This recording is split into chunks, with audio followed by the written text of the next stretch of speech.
And could it be that God has not given you some stuff yet? Because if he gave it to you, it would crush you.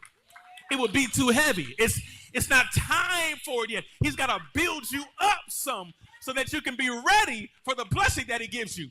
Because any blessing that God gives you does not come with sorrow. The blessings that God gives you, they are rich and add no sorrow. His yoke is easy, but his burden is light. And he's going to help you sustain whatever he gives you. I declare over your life that whatever comes to your hands, you're not going to fumble.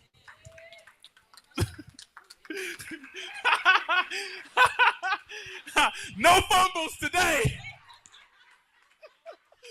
I'm going to get spiritual after a while. Y'all pray for me. He's 20 years he's working on Jacob. He's working on his character.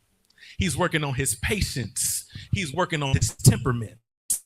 He's working on Jacob. You see, when he left from his father's house, he was a trickster.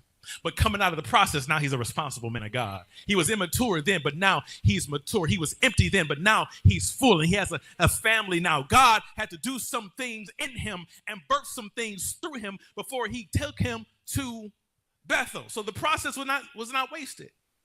After all his pain, God speaks to Jacob again, 20 years later. He gives him 3 commands. He says, arise, go to Bethel. He says, dwell there.